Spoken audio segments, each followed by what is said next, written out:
नमस्कार दोस्तों। आज की डिक्टेशन 75 शब्द प्रति मिनट की गति से दी जा रही है। डिक्टेशन स्टार्ट होगी 3 सेकंड बाद।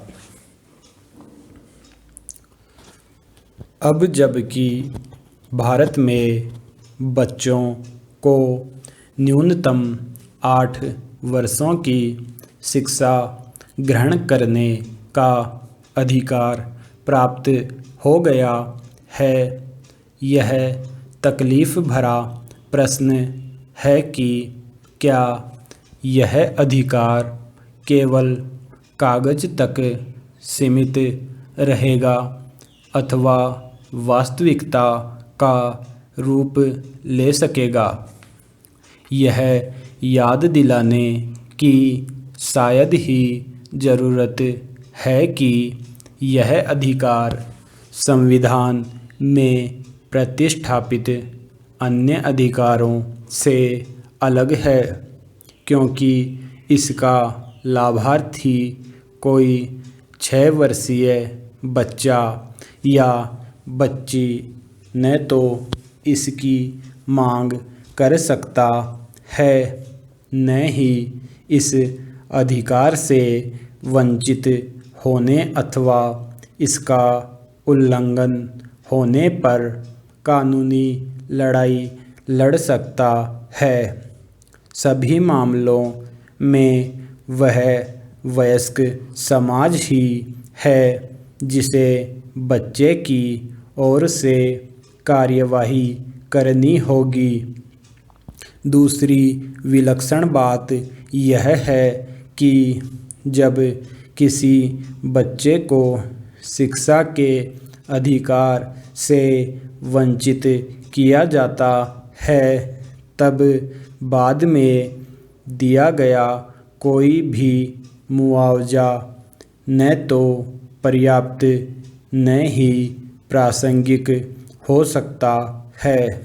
ऐसा इसलिए है कि बाल्यावस्था बनी नहीं रहती। यदि किसी बच्चे की ओर से लड़ी गई कानूनी लड़ाई अंततः जीत भी ली जाती है, तब भी यह उस बालक या बालिका के लिए किसी काम की नहीं होती, क्योंकि बाल्यावस्था में विद्यालय का जो अवसर खो चुका होता है, वह जीवन के बाद के वर्षों में उसी प्रयोजन के लिए काम नहीं आ सकता। यह दुखद रूप से बालिकाओं के लिए संभवतया अधिक सत्य है, क्योंकि हमारे समाज के द्वारा उन्हें यदि मिलती भी है तो अल्प बाल्यावस्था ही मिलती है। विराम पैरा।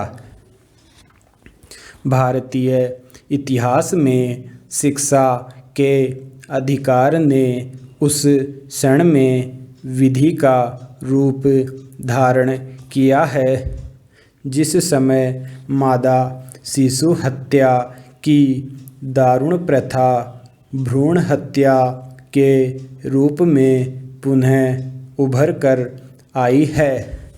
यह समाज में गहनतर विक्षोभ का सूचक है, जो बालिकाओं की शिक्षा में आने वाली परंपरागत बाधाओं के साथ मिलकर उसे और बढ़ा रहा है।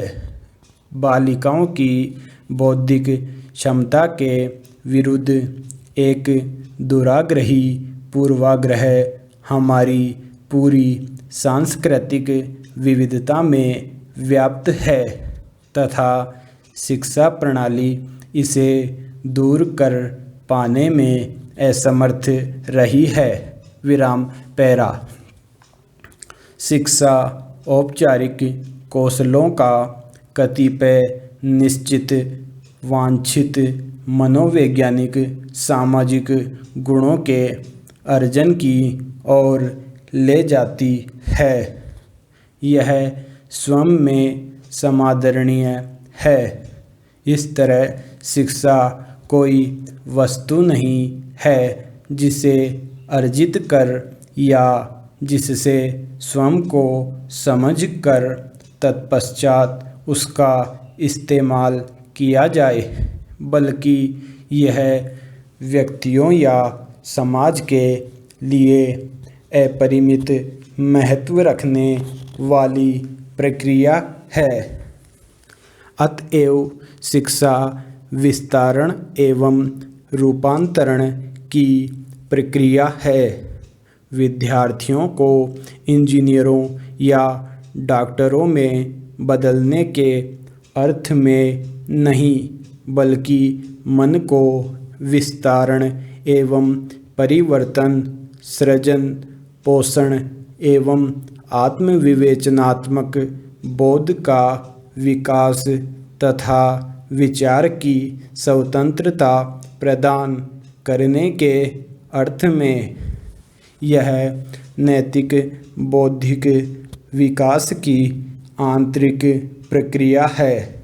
समाप्त।